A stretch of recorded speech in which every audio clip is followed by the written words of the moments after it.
اعوذ باللہ من الشیطان الرجیم بسم اللہ الرحمن الرحیم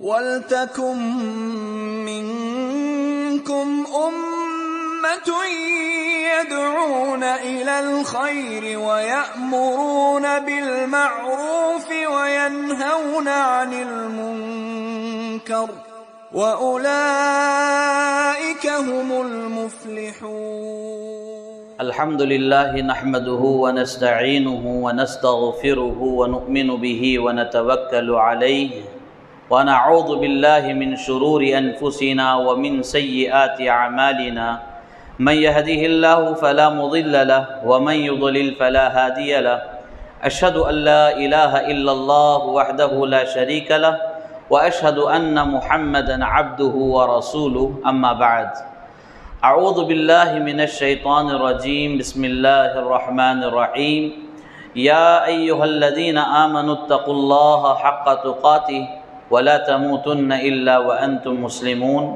وقال تعالى في موضع آخر يا أيها الناس اتقوا ربكم الذي خلقكم من نفس واحدة وخلق منها زوجها وبث منهما رجالا كثيرا ونساء واتقوا الله الذي تساءلون به والأرحام إن الله كان عليكم رقيبا وقال تعالى في موضع آخر يا أيها الذين آمنوا اتقوا الله وقولوا قولا سديدا يصلح لكم أعمالكم ويغفر لكم ذنوبكم ومن يطع الله ورسوله فقد فاز فوزا عظيما قال الله تبارك وتعالى ووصينا الإنسان بوالديه حسنا إلى آخر الآية. حاضرین جماعت، بزرگان دین، ذی وقار علماء کرام، پردے میں بیٹھی ہوئی عزت مآب اسلامی ماں اور بہنوں، پیارے بچوں، تمام قسم کی تعریف و توصیف اللہ رب ذوالجلال کے لیے لائق و زیبا ہے. ان گنت و لا تعداد درود و سلام نازل ہو تمام انبیاء کرام پر، بالخصوص محمد الرسول اللہ صلی اللہ علیہ وسلم پر. میں آپ تمام کا اس بہترین پروگرام میں استقبال کرتا ہوں. آج ہم ایک جلیل القدر صحابی رسول حضرت سعد بن ابی وقاص رضی اللہ تعالیٰ عنہ کے سلسلے میں سننے جا رہے ہیں. اللہ تبارک و تعالیٰ سے اس دعا ہے کہ اللہ تبارک و تعالیٰ ہمیں صحیح باتیں بتانے اور ان پر عمل کرنے کی توفیق عطا فرمائیں. آمین یا رب العالمین.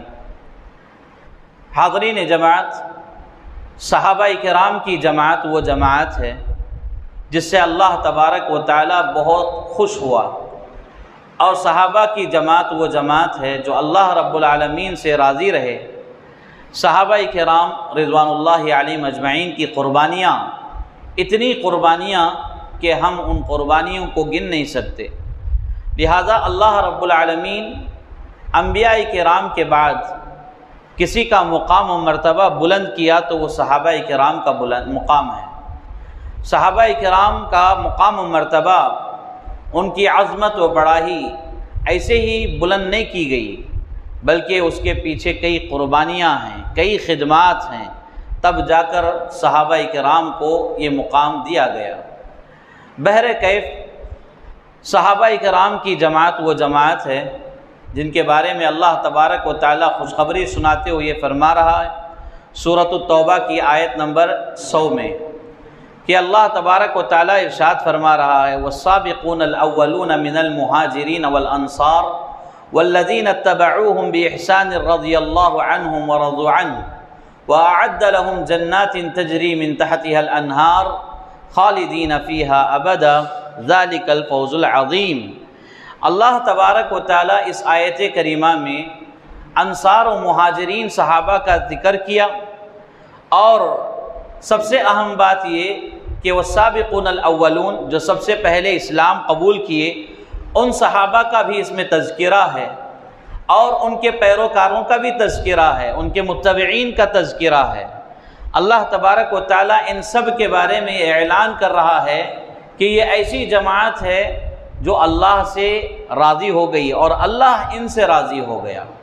وَأَعَدَّ لَهُمْ جَنَّاتٍ تَجْرِي مِن تَحْتِهَا الْأَنْهَارُ، اور ان کے لیے اللہ تبارک و تعالی ایسے باغات تیار کر کے رکھا ہے جس کے نیچے سے نہریں جاری ہیں، خالدین فیہا ابدا، اور وہ اس میں ہمیشہ ہمیشہ رہنے والے ہیں۔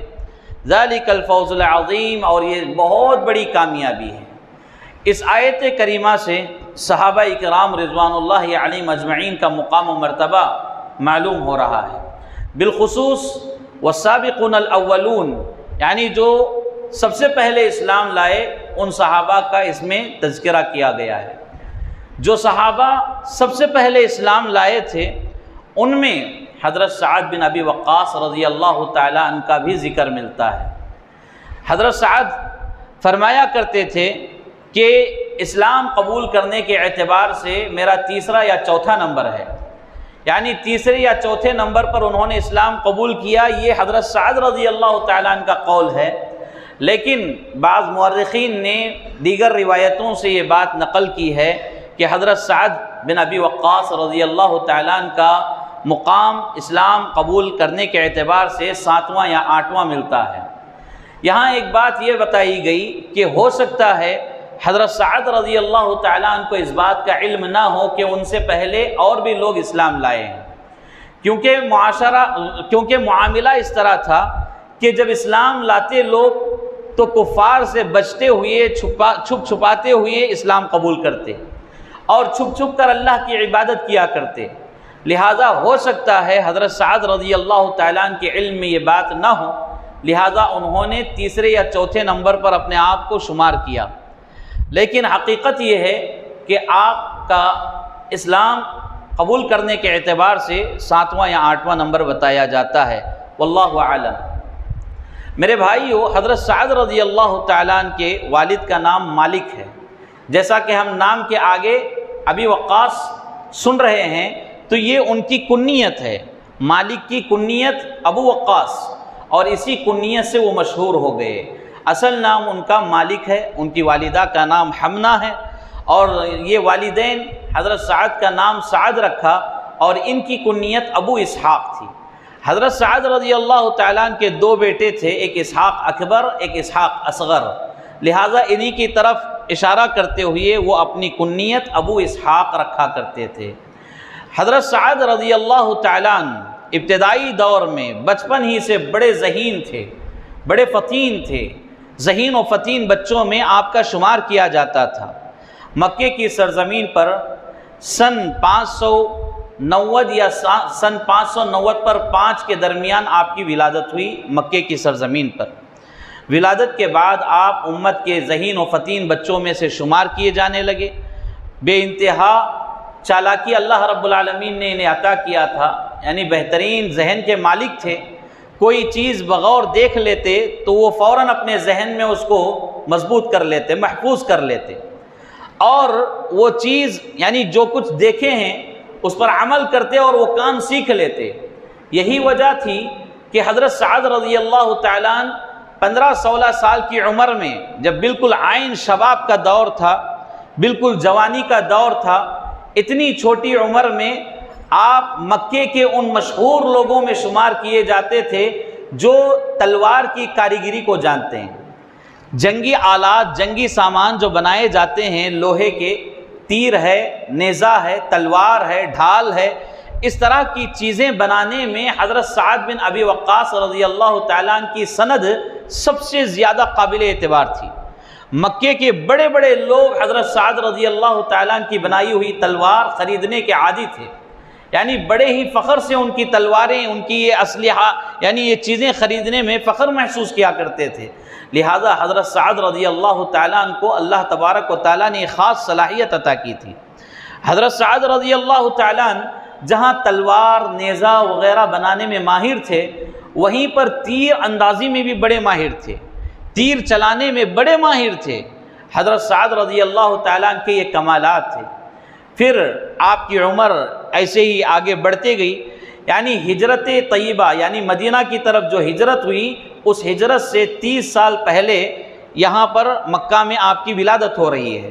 اس اعتبار سے رسول اللہ صلی اللہ علیہ وسلم سے 23 سال یعنی بسپر 3 سال سے چھوٹے، بسپر 3 سال کے چھوٹے تھے۔ مورخین نے یہ بھی بتایا ہے کہ حضرت سعد رضی اللہ تعالیٰ عنہ کے 2 رشتے رسول اللہ صلی اللہ علیہ وسلم سے ملتے تھے۔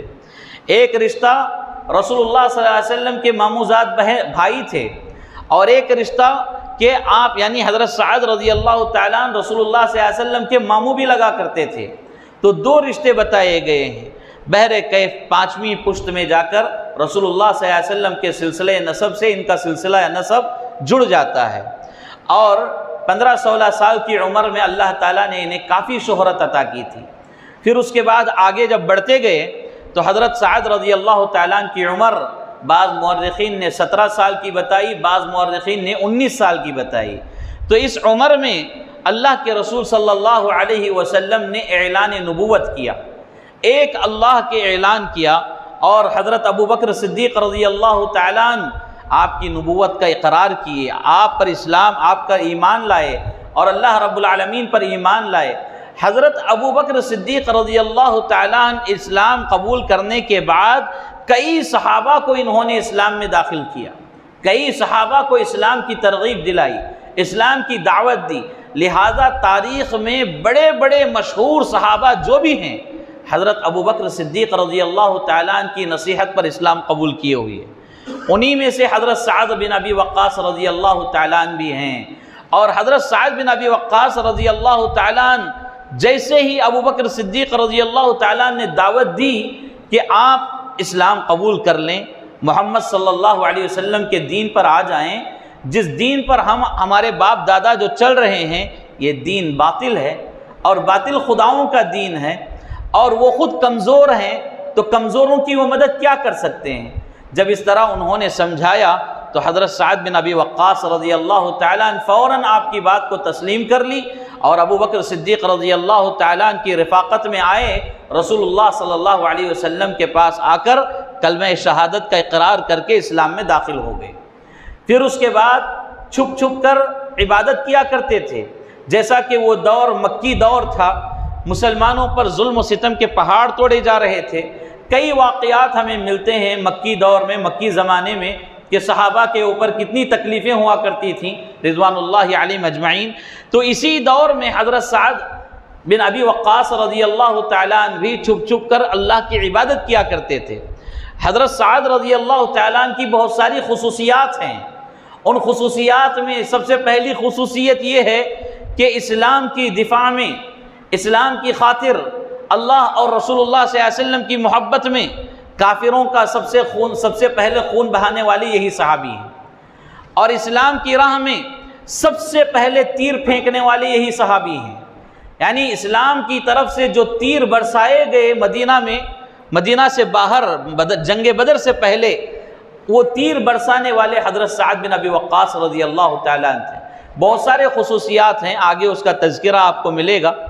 تو میرے بھائیوں، جیسے اسلام قبول کیے، آپ کی والدہ باحیات تھیں، والد انتقال کر گئے تھے، والدہ باحیات تھیں حمنا، اور بیٹے کے دین کو تبدیل کرنے کی جب خبر انہوں نے سنی، کافی افسردہ ہو گئیں، یعنی غمزدہ ہو گئیں، اور بیٹے سے یہ فریاد کرنے لگی کہ بیٹا باپ دادا کے دین پر آ جاؤ، یہ محمد کے دین کو چھوڑ دو جو ہمارے کسی کام کا نہیں ہے، اور معاشرے میں ہماری ناک کٹانے کے لیے تم پیدا ہوئے ہو، ایسا مت کرو، محمد کے دین کو چھوڑ دو اور اپنے باپ دادا کے دین کی طرف لوٹ آؤ۔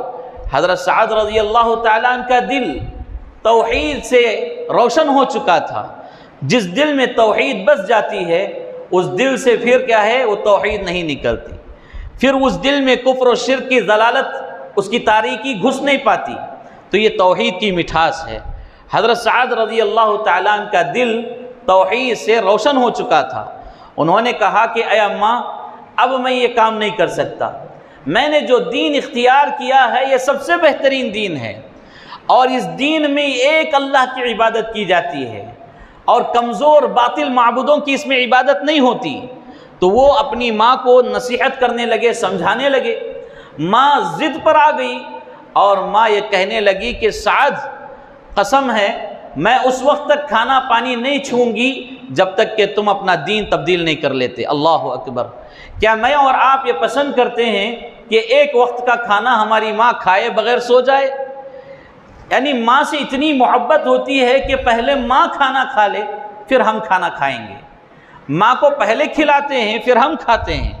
اب یہاں حضرت سعد رضی اللہ تعالیٰ عنہ کا معاملہ بھی یہی تھا، ماں سے بے انتہا محبت کرنے والے یہ صحابی، کیونکہ باپ نہیں ہے، ماں کے لیے جو کچھ ہے حضرت سعد رضی اللہ تعالیٰ عنہ ہیں، اور ان کے دو بھائی بھی تھے، ایک بھائی جو کیا ہے مدینہ چلے گئے تھے، مکہ میں کسی کا قتل کر دیے، اب ان کے اوپر حملے ہونے کے ڈر سے وہ مدینہ چلے گئے تھے، لیکن وہ اسلام قبول نہیں کیے، یعنی مدینہ میں کفر کی حالت میں ہی مدینہ چلے گئے۔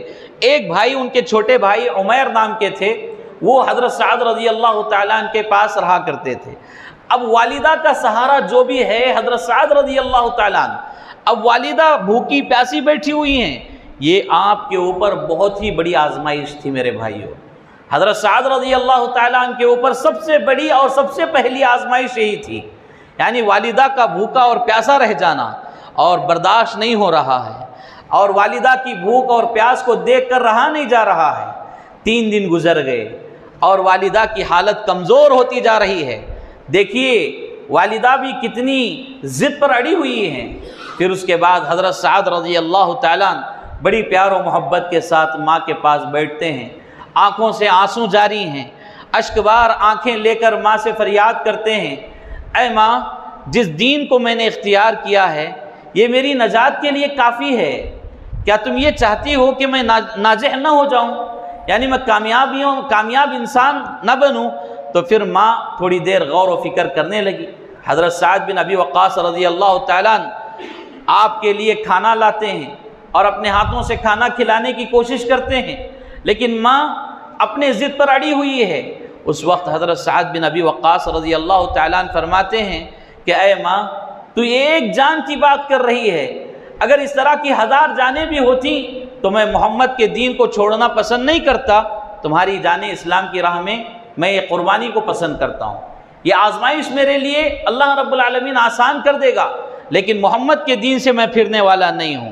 دل ہی دل میں بڑا رنج ہے، بڑا خوف ہے، دل ہی دل میں بڑی تکلیف ہے، اور اسی تکلیف کو دیکھتے ہوئے اللہ رب العالمین نے قرآن مجید میں آیت نازل فرما دیا۔ سبحان اللہ، سورۃ العنکبوت پارہ نمبر 20، سورہ نمبر 29، آیت نمبر 8، اللہ تبارک و تعالیٰ فرما رہا ہے وَوَصَّيْنَا الْإِنسَانَ بِوَالِدَيْهِ حُسْنًا، ہم نے ہر انسان کو یہ وصیت کر دی، یہ نصیحت کر دی کہ وہ اپنے والدین کے ساتھ اچھا سلوک کرے، والدین کے ساتھ اچھا سلوک کرے۔ اور اس کے بعد یہ بھی بتایا جا رہا ہے اگر یہ والدین میرے ساتھ دوسروں کو شریک کرنے کی بات کرتے ہیں فَلَا تُطِعْهُمَا، تو ان کی بات کو نہ مانو۔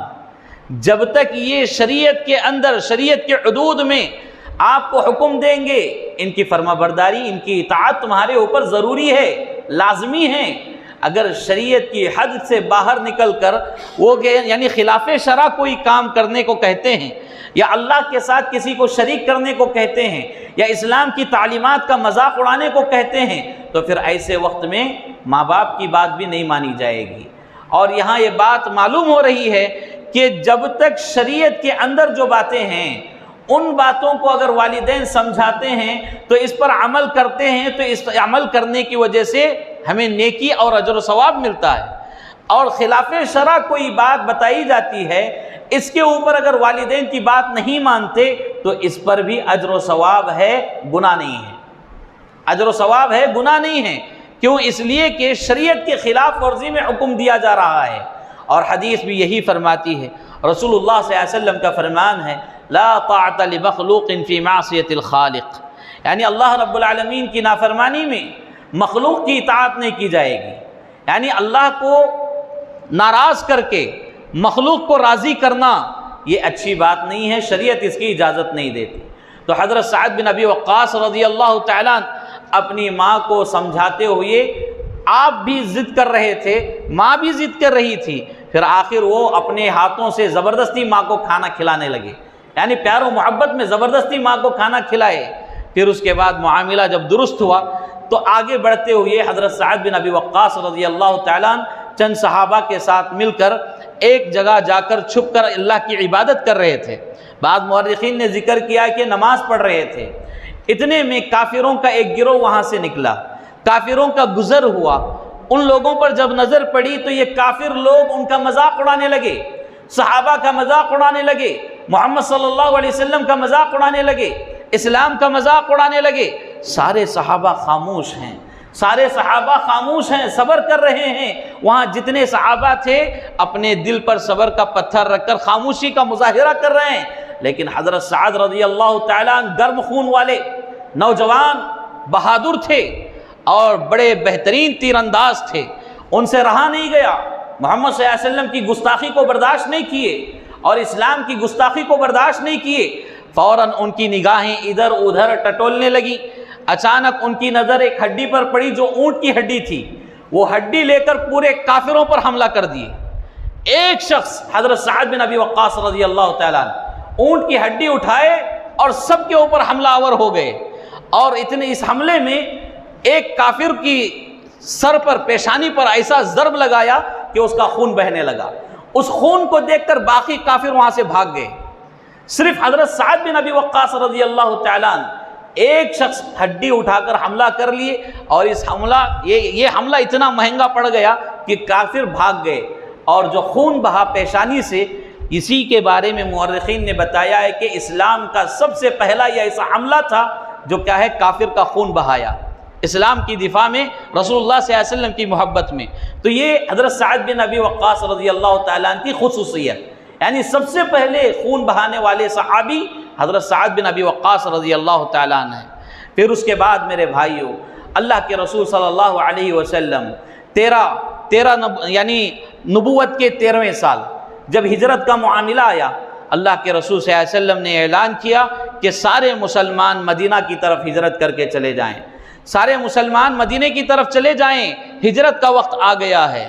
تو حضرت سعد بن ابی وقاص رضی اللہ تعالیٰ عنہ مدینے کی طرف ہجرت کر گئے۔ اس سے پہلے 2 ہجرتیں ہوئی تھیں حبشہ کی طرف، جس میں بعض صحابہ ہجرت کر کے گئے تھے۔ حضرت سعد رضی اللہ تعالیٰ عنہ کو بھی موقع تھا، لیکن حضرت سعد رضی اللہ تعالیٰ عنہ نے اللہ کے رسول صلی اللہ علیہ وسلم کے ساتھ رہنے کو پسند کیا، یعنی کافروں کی یہ جو ظلم و زیادتیاں ہیں اس کو برداشت کرنے کو پسند کیا اور ہجرت کرنے کو پسند نہیں کیا۔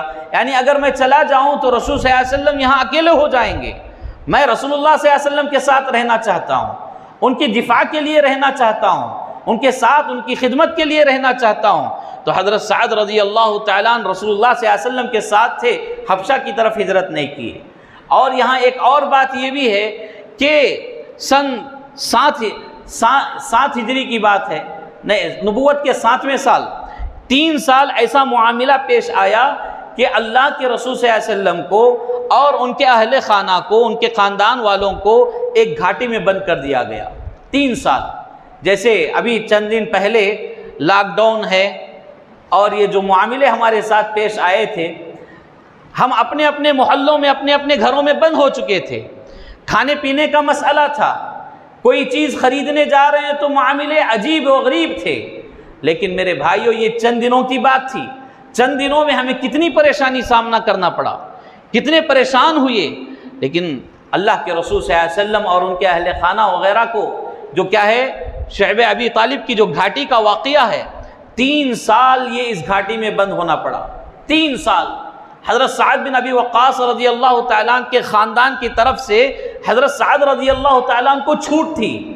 حضرت سعد رضی اللہ تعالیٰ عنہ کے لیے ضروری نہیں تھا کہ ان کو بھی گھاٹی میں وہاں ڈال دیا جائے، اس کے باوجود حضرت سعد رضی اللہ تعالیٰ عنہ اللہ کے رسول صلی اللہ علیہ وسلم کے ساتھ رہنا پسند کیے، اور ضروری نہ ہونے کے باوجود آپ بھی اس گھاٹی میں جا کر زندگی بسر کرنے لگے، اللہ کے رسول صلی اللہ علیہ وسلم کے ساتھ رہا کرتے تھے، ان کی خدمت کیا کرتے تھے، اور کفار مکہ سارے چاروں طرف سے اس گھاٹی کو گھیرے ہوئے تھے، یعنی کوئی کھانا لے کر آتا تو کھانا پہنچایا نہیں جاتا، وہ کسی کے پاس کوئی چیز خریدنے جاتے تو جس کے پاس خریدنے کے لیے جا رہے ہیں اس کو وہ تنگ کر کے رکھ دیتے کہ ان کو کوئی چیز نہیں بیچیں گے۔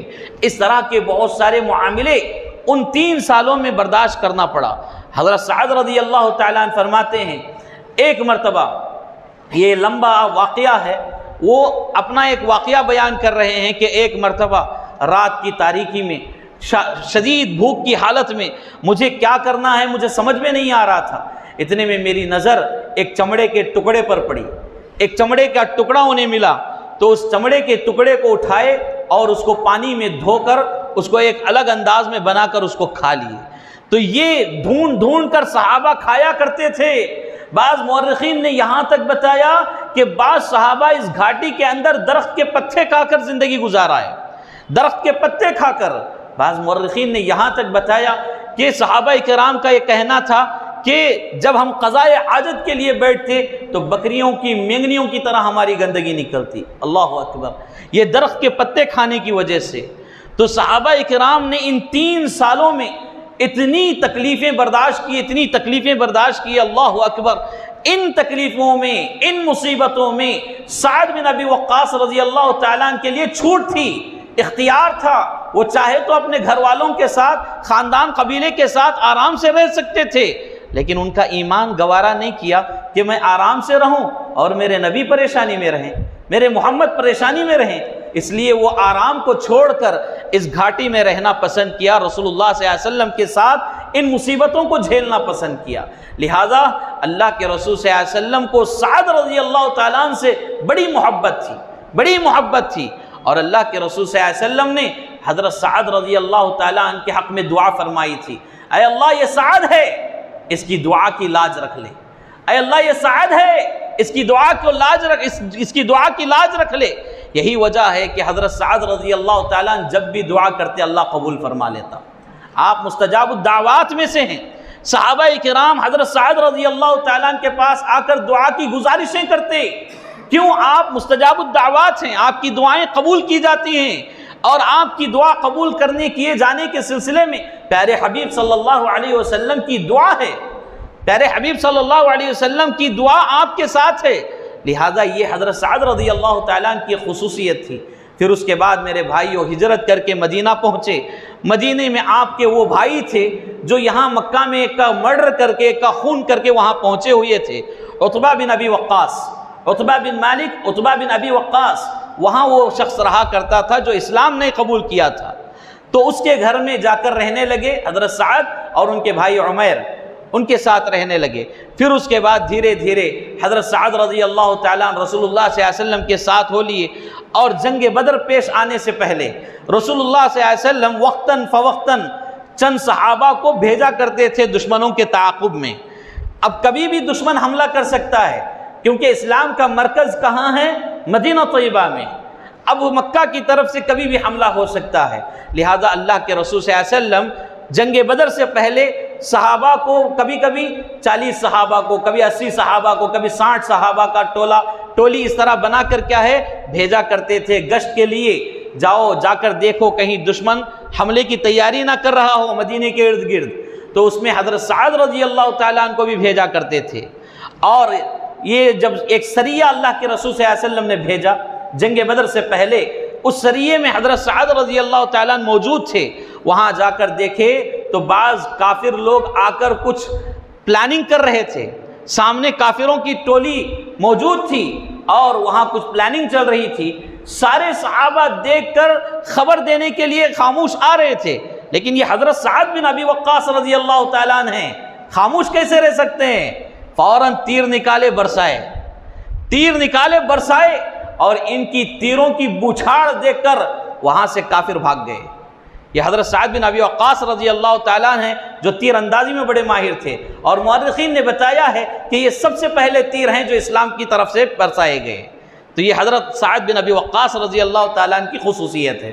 پھر اس کے بعد اللہ کے رسول صلی اللہ علیہ وسلم نے جنگ بدر کا معاملہ جب آپ کے ساتھ پیش آیا تو حضرت سعد بن ابی وقاص رضی اللہ تعالیٰ عنہ جنگ بدر میں اتنی بہادری کے ساتھ لڑے کہ اللہ کے رسول صلی اللہ علیہ وسلم آپ کی بہادری کو دیکھ کر رشک کرنے لگے کہ یہ حضرت سعد رضی اللہ تعالیٰ عنہ ہیں، تیروں کی بوچھاڑ کر رہے ہیں، کافروں کے اوپر ایک تیر کو ابھی سنبھالا نہیں جا رہا ہے، دوسرا آ رہا ہے، دوسرا کہاں سے آ رہا ہے، تیسری طرف سے تیسرا آ رہا ہے۔ اتنا تیز تیر انداز کرتے تھے۔ اور میرے بھائیوں، یہاں پر جنگ بدر میں ایک شخص تھا سعید بن عاص، یہ شخص کافر تھا اور یہ مسلمانوں کے اوپر بھاری پڑ رہا تھا۔ تو حضرت سعد رضی اللہ تعالیٰ عنہ اس کے سامنے جا کر کھڑ گئے، اس کے سامنے جا کر کھڑ گئے مقابلے کے لیے۔ جب دونوں میں مقابلہ ہوا تو اتنا گمسن کا مقابلہ ہوا کہ دونوں کے درمیان فیصلہ ہو ہی نہیں رہا ہے، فیصلہ ہو ہی نہیں رہا ہے۔ پھر اس کے بعد حضرت سعد رضی اللہ تعالیٰ عنہ نے اس کو موت کے گھاٹ اتار دیا، ہلاک کر دیا۔ اس کی تلوار وہاں تھی، اللہ کے رسول صلی اللہ علیہ وسلم کے پاس وہ تلوار لے کر آئے۔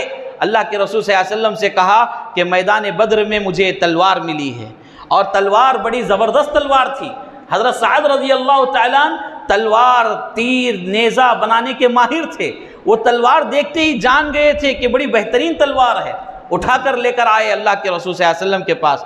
اللہ کے رسول صلی اللہ علیہ وسلم نے کہا کہ اے سعد، جہاں سے آپ کو ملی ہے لے جا کر وہاں رکھو، کیونکہ ابھی مال غنیمت کا کوئی حکم نہیں آیا تھا، مال غنیمت کا ابھی حکم نہیں آیا تھا۔ یعنی اس جنگ جیسے ہی جیتی جاتی ہے، جو مال ملتا ہے وہ مال تقسیم کرنے کے سلسلے میں مال غنیمت کا جو تذکرہ ہے اسلام میں ابھی اس کا حکم نہیں تھا۔ لہذا اللہ کے رسول صلی اللہ علیہ وسلم نے کہا اے سعد، جاؤ، جا کر وہ تلوار جہاں سے تم نے اٹھائی ہے وہاں رکھ دو۔ حضرت سعد رضی اللہ تعالیٰ عنہ بڑے ہی غمزدہ تھے، اس لیے کہ اسی جنگ میں آپ کے چھوٹے بھائی عمیر شہید ہوئے تھے، جنگ بدر میں آپ کے بھائی شہید ہوئے، اور دوسری طرف یہ کہ اتنی بہادری کے ساتھ لڑا اور یہ تلوار حاصل کیا میں، اور اللہ کے رسول صلی اللہ علیہ وسلم کہہ رہے ہیں کہ تلوار رکھ دو، جا کر وہ تلوار وہاں رکھے۔ اتنے میں اللہ تبارک و تعالیٰ نے سورہ انفال کی آیتیں نازل فرما دیا، اور ان آیتوں میں مال غنیمت کو حلال کر دیا۔ اللہ کے رسول صلی اللہ علیہ وسلم نے حضرت سعد کو بلوا بھیجا، حضرت سعد رضی اللہ تعالیٰ عنہ آئے۔ اللہ کے رسول صلی اللہ علیہ وسلم نے فرمایا اے سعد، جاؤ، تمہارے لیے خوشخبری ہے، وہ تلوار جہاں چھوڑ کر آئے لے کر آ لو، وہ تمہاری ہے، مال غنیمت کا حصہ اللہ رب العالمین نے حلال کیا ہے۔ تو پھر حضرت سعد رضی اللہ تعالیٰ عنہ جا کر وہ تلوار لے کر آتے ہیں۔ تو یہ حضرت سعد رضی اللہ تعالیٰ عنہ کی خصوصیات میں سے ایک خصوصیت ہے۔ اور اس کے بعد تین ہجری میں، سن 3 ہجری میں جنگ احد پیش آئی میرے بھائیو۔ جنگ احد میں یہ جنگ تیر اندازوں کی ایک چھوٹی ہلکی سی غلطی کی وجہ سے، رسول اللہ صلی اللہ علیہ وسلم نے بتایا تھا کہ آپ تیر انداز پہاڑ کے اس حصے میں رہنا اور میرے حکم کے بغیر یہاں سے نہیں ہلنا، اللہ کے رسول صلی اللہ علیہ وسلم کا حکم تھا، اور وہ تیر انداز وہاں موجود تھے۔ جب تک وہ وہاں موجود تھے مسلمانوں کو فتح مل گئی تھی، کامیابی مل گئی تھی، جنگ یہ جیت چکے تھے۔ اب مال غنیمت کا مسئلہ تھا تو بعض تیر انداز کیا ہے وہاں سے جگہ چھوڑ کر آ گئے، رسول اللہ صلی اللہ علیہ وسلم کے حکم کی خلاف ورزی کرتے ہوئے آ گئے، اور وہ اس جوش میں تھے، اس خیال میں تھے کہ کہیں مال غنیمت ختم نہ ہو جائے۔ اور میرے بھائیو، جب یہ اس طرف آ گئے تو پھر دشمن پیچھے سے حملہ کر دیا، ایسا حملہ کر دیا کہ جیتی ہوئی جنگ شکست میں بدل گئی۔ تو جنگ احد سے ایک واقعہ ہمیں یہ ملتا ہے، ایک نقطہ ہمیں یہ ملتا ہے، جب تک رسول اللہ صلی اللہ علیہ وسلم کے حکم کی تعمیل کرتے رہیں گے کامیابی کی طرف رہیں گے، رسول اللہ صلی اللہ علیہ وسلم کے حکم پر عمل کرتے رہیں گے کامیاب و کامران رہیں گے۔ جب ہم رسول اللہ صلی اللہ علیہ وسلم کو چھوڑ کر اپنے ائمہ کی، اپنے مفتیوں کی، اپنے چشتیوں کی، قادریوں کی تیسری چوتھی کوئی راہ نکالیں گے تو پھر ناکامی کی طرف جائیں گے۔ یہ بات یاد رکھیں، رسول اللہ صلی اللہ علیہ وسلم کی اطاعت و فرما برداری میں کامیابی رکھی گئی ہے۔ وہ صحابہ تھے جو تیر انداز تھے، صحابہ سے جب یہ چھوٹی سی بھول ہو گئی، جیتی ہوئی جنگ شکست میں بدل گئی۔ ہم تو صحابہ کے دھول کے خاک کے برابر بھی نہیں ہیں، تو ہم کتنی ایسے فیصلے ہم اپنے طرف سے کرتے ہیں جو رسول اللہ صلی اللہ علیہ وسلم کے فیصلوں کے خلاف ہوتے ہیں، تو پھر اب ہمارا مقدر شکست نہیں تو اور کیا ہو سکتی ہے۔ لہذا رسول اللہ صلی اللہ علیہ وسلم کی اطاعت و فرمانبرداری، ان کے حکم کی تعمیل کرنا، یہ اصل کامیابی ہے۔ دنیا میں بھی کامیابی ملے گی، آخرت میں بھی کامیابی ملے گی۔ تو میرے بھائیو، جنگ احد کا مسئلہ جب بیان کیا جا رہا ہے تو یہاں پر یہ بات بیان کی جائے گی کہ رسول اللہ صلی اللہ علیہ وسلم کے اوپر جب حملہ ہوا، یعنی چاروں طرف سے تیر برسائے جا رہے ہیں، بعض جلیل القدر صحابہ اپنے سینوں کو آگے کرتے رسول اللہ صلی اللہ علیہ وسلم کا دفاع کر رہے تھے، رسول اللہ صلی اللہ علیہ وسلم کو بچا رہے تھے۔ ان میں حضرت سعد بن ابی وقاص رضی اللہ تعالیٰ عنہ سب سے آگے تھے، سب سے آگے تھے۔ اور اللہ کے رسول صلی اللہ علیہ وسلم جنگوں کے اندر حضرت سعد رضی اللہ تعالیٰ عنہ کی تیر اندازی کو دیکھ کر بڑا پسند کرتے تھے، یہاں تک مورخین نے لکھا ہے کہ ایک جنگ میں حضرت سعد رضی اللہ تعالیٰ عنہ کو اللہ کے رسول صلی اللہ علیہ وسلم یعنی تیروں کو نکالتے دیتے، ترکش جو ہوتا ہے، تیروں کا جو ڈبہ ہوتا ہے اس میں سے تیر نکالتے اور سعد کو دیتے، فرماتے اے سعد میرے ماں باپ آپ پر قربان ہو، چلاؤ تیر، میرے ماں باپ آپ پر قربان ہو، چلاؤ تیر۔ اور حضرت سعد رضی اللہ تعالیٰ عنہ ایسی بہادری سے تیر چلاتے، ایسا نشانہ لگاتے کہ جہاں نشانہ ان کا رہتا برابر وہاں لگ جاتا۔ مورخین نے یہاں تک ذکر کیا کہ ایک وقت یعنی ایک کے اوپر ایسا حملہ کیے تھے کہ تیر اس کے منہ میں چلا گیا، سیدھا تیر اس کے منہ میں چلا گیا اور اس کی زبان باہر آ گئی۔ تو یہ حضرت سعد رضی اللہ تعالیٰ عنہ کا نشانہ تھا، اتنا ڈائریکٹ نشانہ، اتنا بہترین نشانہ۔ اور میرے بھائیوں، تیروں کی بوچھاڑ کرنے کے بعد تیر ختم ہو گئے، تیر ختم ہو گئے۔ اب ایک ایسا شخص ہے جو مسلمانوں کے اوپر بھاری پڑ رہا تھا، اب کیا کریں؟ حضرت سعد رضی اللہ تعالیٰ عنہ ایک ایسی تیر اٹھاتے ہیں جس کا پھل نہیں تھا، مطلب تیر کا جو سامنے کا لوہے کا حصہ ہوتا ہے اس کو پھل کہا جاتا ہے، اس کا پھل نہیں تھا، صرف لکڑی ہے، صرف تیر ہے۔ تو ایسی تیر، خالی تیر کو اتنی زور سے پھینکا کہ وہ تیر جا کر پیشانی کے بالکل درمیانی حصے میں لگ گئی۔ تو مورخین نے بتایا کہ وہ حواس کھو چکا، اس کے ہوش اڑ گئے اور وہ پاگل ہو کر وہیں زمین پر گر گیا۔ یہ حضرت سعد رضی اللہ تعالیٰ عنہ کی بہادری کے سلسلے میں یہ چند واقعات بیان کیے جاتے ہیں۔ تو بہرکیف جنگ احد میں بھی اللہ کے رسول صلی اللہ علیہ وسلم نے آپ کے ساتھ رہا اور اللہ کے رسول صلی اللہ علیہ وسلم کے ساتھ حضرت سعد رضی اللہ تعالیٰ عنہ رہے، آپ کا دفاع کرتے رہے۔ حضرت علی رضی اللہ تعالیٰ عنہ فرماتے ہیں کہ میں اللہ کے رسول صلی اللہ علیہ وسلم کو یہ جملہ حضرت سعد کے علاوہ کسی اور کے حق میں کہتے ہوئے نہیں سنا کہ اے سعد میرے ماں باپ آپ پر قربان ہوں، میرے ماں باپ آپ پر قربان ہوں۔ یہ جملہ میں صرف حضرت سعد رضی اللہ تعالیٰ عنہ کے لیے سنا ہے۔ لیکن مورخین نے بتایا ہے، بعض روایتیں بھی ملتی ہیں جس میں کیا ہے، حضرت زبیر رضی اللہ تعالیٰ عنہ ہیں، حضرت طلحہ رضی اللہ تعالیٰ عنہ ہیں، ان کے سلسلے میں بھی اللہ کے رسول صلی اللہ علیہ وسلم نے یہ جملے کہے ہیں۔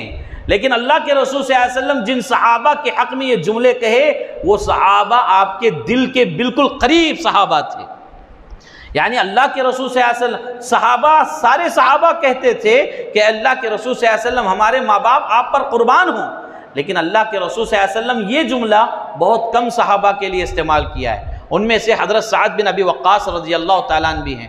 پھر اس کے بعد میرے بھائیوں سن 3 ہجری کے بعد سے لے کر پھر 10 ہجری تک جتنے غزوات پیش آئے، جتنے لڑائیاں پیش آئے، جتنی جنگیں ہوئیں، اللہ کے رسول صلی اللہ علیہ وسلم کے ساتھ حضرت سعد رضی اللہ تعالیٰ عنہ پیش رہتے، اللہ کے رسول صلی اللہ علیہ وسلم کے ساتھ ہر لڑائی میں، ہر جنگ میں حصہ لیتے۔ سن 10 ہجری میں جب اللہ کے رسول صلی اللہ علیہ وسلم نے حجۃ الوداع کا ارادہ کیا اور 1 لاکھ سے زائد صحابہ کے ساتھ حج پر نکلے، تو اس میں اللہ کے رسول صلی اللہ علیہ وسلم کے ہم رکاب جو تھے حضرت سعد رضی اللہ تعالیٰ عنہ تھے۔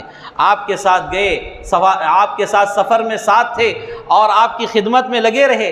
حضرت سعد بن ابی وقاص رضی اللہ تعالیٰ عنہ جب حج کے لیے مکہ پہنچے تو مکہ میں بیمار ہو گئے، اتنے بیمار ہو گئے، اتنا شدید مرض انہیں لاحق ہو گیا۔ اب ان کے دل میں ڈر محسوس ہونے لگا۔ ڈر کس بات کا؟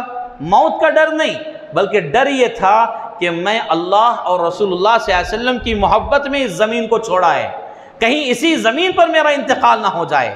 اللہ اور رسول اللہ صلی اللہ علیہ وسلم کی محبت میں نے مکے کی زمین کو الوداع کہا ہے، کہیں اسی زمین پر میری وفات نہ ہو جائے، یہ ڈر ان کے اندر تھا۔ اللہ کے رسول صلی اللہ علیہ وسلم کو معلوم ہوا کہ سعد بیمار ہیں۔ اللہ کے رسول صلی اللہ علیہ وسلم عیادت کے لیے آتے ہیں، آپ کے بازو بیٹھتے ہیں۔ اللہ کے رسول صلی اللہ علیہ وسلم پوچھتے ہیں کہ اے سعد کیا حال ہے؟ سعد کی آنکھوں سے آنسو جاری ہیں۔ سعد رضی اللہ تعالیٰ عنہ فرماتے ہیں اے اللہ کے رسول صلی اللہ علیہ وسلم، موت کا خوف نہیں ہے، موت کا ڈر نہیں ہے، ڈر اس بات کا ہے کہ کہیں زمین پر میں مر نہ جاؤں، جس زمین کو میں نے اپنے حبیب کی محبت میں چھوڑا ہے، اپنے خدا کی محبت میں چھوڑا ہے، کہیں اسی زمین پر میں مر نہ جاؤں اور مجھے یہیں دفن نہ کیا جائے۔ پھر اس کے بعد اللہ کے رسول صلی اللہ علیہ وسلم، محمد رسول اللہ صلی اللہ علیہ وسلم اپنا ٹھنڈا ہاتھ آپ کے پیشانی پر رکھتے ہوئے، آپ کے سینے پر رکھتے ہوئے آپ کے حق میں دعا فرمائی، اللہم اشفی سعدا، اللہم اشفی سعدا، اے اللہ یہ سعد ہے، اس کو شفا عطا فرما، اے اللہ سعد کو صحت عطا فرما، سعد کو عافیت عطا فرما۔ رسول اللہ صلی اللہ علیہ وسلم کی دعا کی یہ برکت تھی کہ حضرت سعد رضی اللہ تعالیٰ عنہ پھر سے اٹھ کر کھڑے ہو گئے، پھر سے اٹھ کر کھڑے ہو گئے اور پھر حج سے فارغ ہو کر اچھے انداز میں مدینے کی طرف آئے، اور مدینے میں آنے کے بعد یہ حج ہوئے صرف 3 مہینوں میں اللہ کے رسول صلی اللہ علیہ وسلم کی وفات ہوتی ہے۔ 3 مہینوں میں رسول اللہ صلی اللہ علیہ وسلم کا انتقال ہوتا ہے۔ اسی سال آپ کا انتقال ہوا، تو دیگر صحابہ پر جو تکلیف گزری تھی ویسی ہی تکلیف حضرت سعد بن ابی وقاص پر بھی گزری۔ کیوں؟ اس لیے کہ آپ رسول اللہ صلی اللہ علیہ وسلم کے ساتھ رہا کرتے تھے، آپ کو کتنے آپشنز آپ کے پاس تھے، سارے آپشنز کو ٹھکراتے، رسول اللہ صلی اللہ علیہ وسلم کے ساتھ رہنے کو پسند کرتے۔ اب معاملہ ایسا ہے کہ رسول اللہ صلی اللہ علیہ وسلم ہی نہیں، رسول اللہ صلی اللہ علیہ وسلم ابھی یعنی صحابہ کو چھوڑ کر چلے گئے، حضرت سعد بن ابی وقاص رضی اللہ تعالیٰ عنہ کی حالت بہت خراب ہو چکی تھی۔ پھر اس کے بعد حضرت ابو بکر صدیق رضی اللہ تعالیٰ عنہ خلیفہ بنے۔ آپ اپنی خلافت میں حضرت سعد بن ابی وقاص رضی اللہ تعالیٰ عنہ سے مشورے لیا کرتے تھے، آپ سے استفادہ کیا کرتے تھے، آپ کے رائے مشورے کی بڑی مقبولیت تھی۔ پھر آپ 2.25 سال خلافت کیے۔ حضرت ابو بکر صدیق رضی اللہ تعالیٰ عنہ کے بعد حضرت عمر فاروق رضی اللہ تعالیٰ عنہ کا زمانہ آیا، یعنی آپ خلیفہ بنے، دوسرے خلیفہ، دوسرے امیر المؤمنین عمر بن خطاب رضی اللہ تعالیٰ عنہ جب بنے تو حضرت سعد رضی اللہ تعالیٰ عنہ کے ساتھ رہا کرتے اور ان سے مشورے طلب کرتے۔ کیوں؟ اس لیے کہ حضرت سعد رضی اللہ تعالیٰ عنہ کے سلسلے میں عمر فاروق جیسی شخصیت یہ کہا کرتی تھی کہ جس حدیث کو حضرت سعد نے رسول اللہ صلی اللہ علیہ وسلم کے ساتھ بیان کیا تو اس حدیث کے سلسلے میں تیسرے سے پوچھنے کی ضرورت نہیں۔ اتنا یقین، اتنا بھروسہ حضرت عمر رضی اللہ تعالیٰ عنہ کس پر کر رہے ہیں؟ حضرت سعد بن ابی وقاص رضی اللہ تعالیٰ عنہ پر۔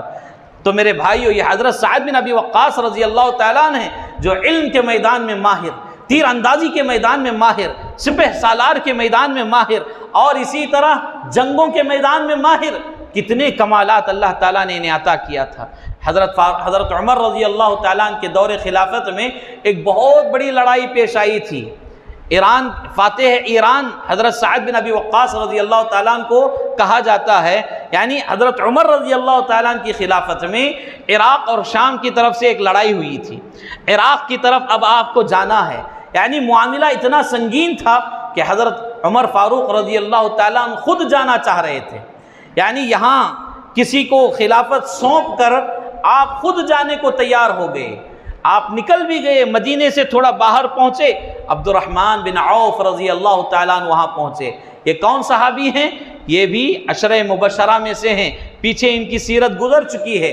عبد الرحمن بن عوف رضی اللہ تعالیٰ عنہ آتے ہیں اور امیر المؤمنین سے ملاقات ہوتی ہے، فرماتے ہیں اے امیر المؤمنین، میرا مشورہ یہ ہے آپ نہ جائیں، عراق کی طرف نہ جائیں، آپ کی یہاں سخت ضرورت ہے، آپ یہاں رہیں، آپ کے جگہ آپ کے مقام پر کسی اور کو بھیجیں۔ ہمارے پاس بڑے بہادر سپہ سالار ہیں، بڑے بہترین فوجی کمانڈر ہیں، اچھے انداز میں جا کر وہ کام نپٹا کر آئیں گے، آپ اپنی جگہ ان کو بھیجیں، آپ نہ جائیں، آپ کی یہاں زیادہ ضرورت ہے۔ تو پھر اس کے بعد حضرت عمر رضی اللہ تعالیٰ عنہ بڑے بڑے صحابہ کرام کو بلاتے ہیں مشورے کے لیے، وہاں بلا کر ان سے مشورہ طلب کیا جاتا ہے۔ تو کبار صحابہ کرام کا یہ مشورہ ملتا ہے کہ حضرت عمر رضی اللہ تعالیٰ عنہ کی یہاں سخت ضرورت ہے، آپ یہاں رہیں، آپ نہ جائیں عراق کی طرف کسی اور کو بھیجیں گے۔ پھر اس کے بعد اب کس کو بھیجیں گے؟ اب حضرت عمر رضی اللہ تعالیٰ عنہ کی اتنی بڑی ذمہ داری، یہ کوئی معمولی ذمہ داری نہیں تھی، بہت بڑی ذمہ داری تھی، یہ کس کو سونپی جائے گی؟ اب سارے صحابہ خاموش ہیں کہ اس ذمہ داری کے لائق کس کا نام لیا جائے، اتنی بڑی ذمہ داری کا لائق کس کا نام لیا جائے۔ اتنے میں عبد الرحمن بن عوف کہتے ہیں کہ اس ذمہ داری کے قابل، اس ذمہ داری کے لائق حضرت سعد بن ابی وقاص ہیں، انہی کو بھیجا جائے گا، یہ میری رائے ہے۔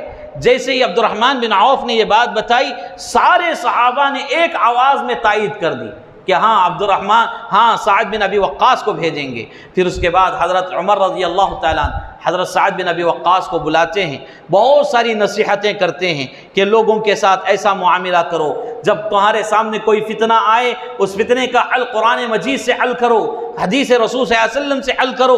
بہت ساری نصیحت کر کے آپ کو فوج کا کمانڈر بنا کر، سپہ سالار بنا کر عراق کی طرف بھیجتے ہیں۔ پھر اس کے بعد یہ لمبا واقعہ ہے، اس کے بعد اللہ کے پیارے صحابی حضرت سعد بن ابی وقاص رضی اللہ تعالیٰ عنہ یہ جنگ جیت کر آتے ہیں، تو میرے بھائیو، یہ بتانے کا مقصد یہ ہے کہ اسلام میں کئی لڑائیاں حضرت سعد بن ابی وقاص رضی اللہ تعالیٰ نے لڑی ہیں، اللہ تبارک و تعالیٰ نے کامیابی عطا کی ہے، اور آپ کو ایک عجیب و غریب اللہ تبارک و تعالیٰ نے ذہن عطا کیا تھا جو کہ بڑا ہی قابل تعریف ذہن تھا۔ حضرت سعد بن ابی وقاص رضی اللہ تعالیٰ عنہ پھر اس کے بعد عمر فاروق رضی اللہ تعالیٰ عنہ کے دور خلافت کے اخیر میں پہنچے، پھر اس کے بعد حضرت عمر رضی اللہ تعالیٰ عنہ شہید ہوئے۔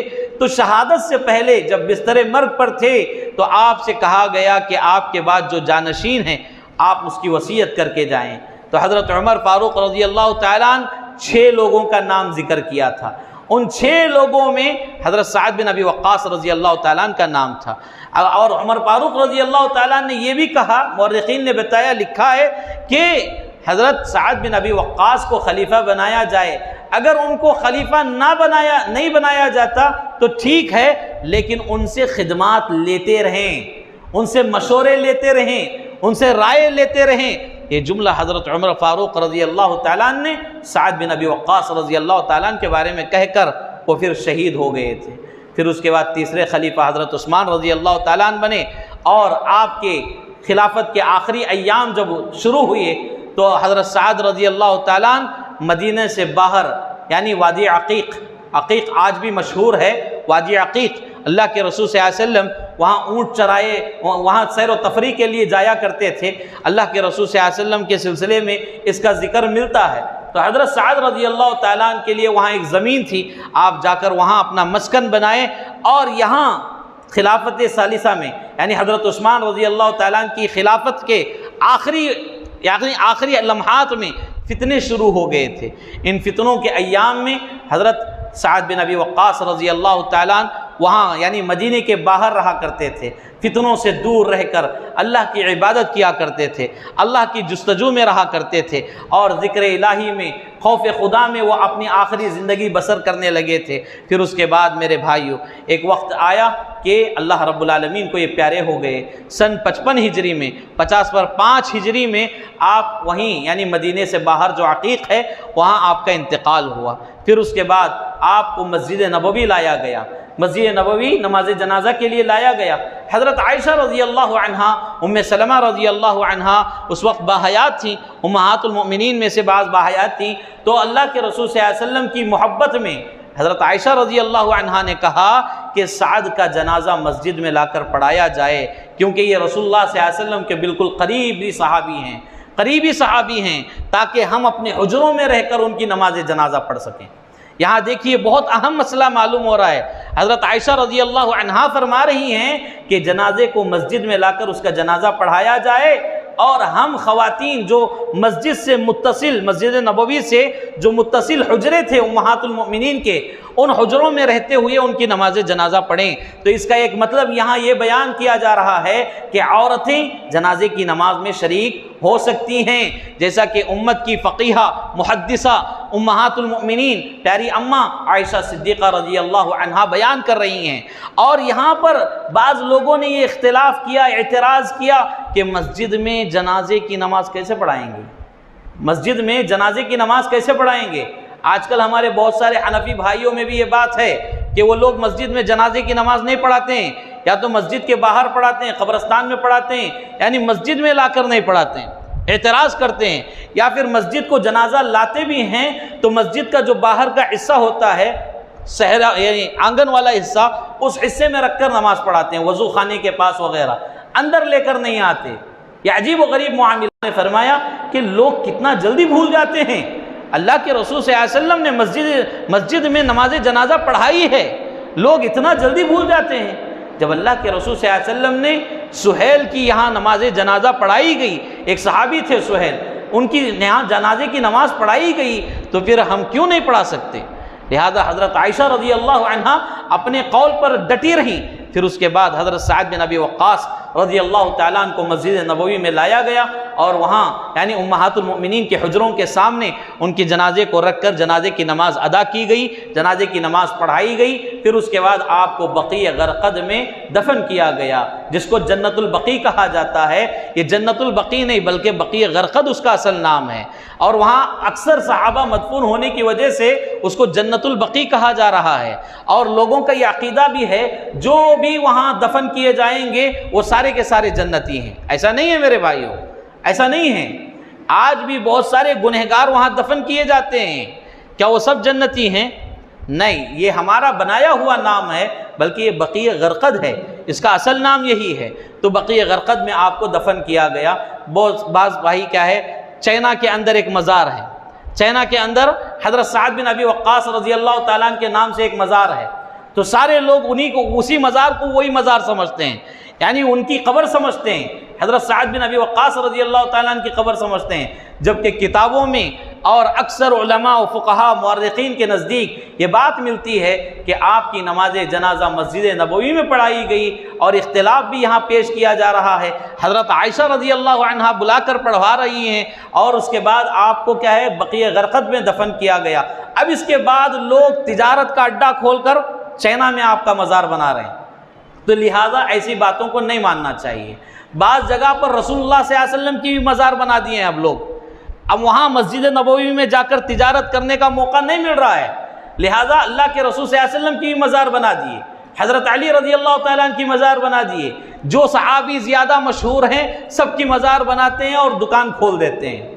یہ بالکل آسان طریقہ ہے، بغیر انویسٹمنٹ کے صرف اس میں انکم ہوتا ہے، تو لہٰذا اس طرح کی تجارتیں لوگ آگے بڑھا رہے ہیں۔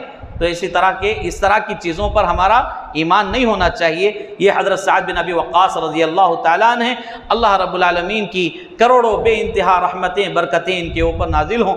اللہ تبارک و تعالیٰ سے دعا ہے اللہ رب العالمین ہم تمام کو صحابہ کرام رضوان اللہ علیہم مجمعین کے نقش قدم پر چلنے کی توفیق عطا فرمائے۔ اللہ تبارک و تعالی ہمیں عمل صالح کی توفیق عطا فرمائے۔ اللہ ہمارے اعمال کو، فرضی نفلی ساری عبادتوں کو قبولیت کا شرف عطا فرمائے۔ اللہ ہمیں ریاکاری سے بچائے، اللہ ہماری حفاظت فرمائے، ہمارے گناہوں سے ہمیں پاک و صاف فرمائے۔ اللہ تعالیٰ جب تک دنیا میں رکھے، توحید کی حالت میں رکھے، جب خاتمہ ہو حسن خاتمہ فرمائے۔ آمین یا رب العالمین۔ والسلام علیکم ورحمۃ اللہ وبرکاتہ۔ سبحانک اللہم وبحمدک، اشہد ان لا الہ الا انت، استغفرک واتوب الیک۔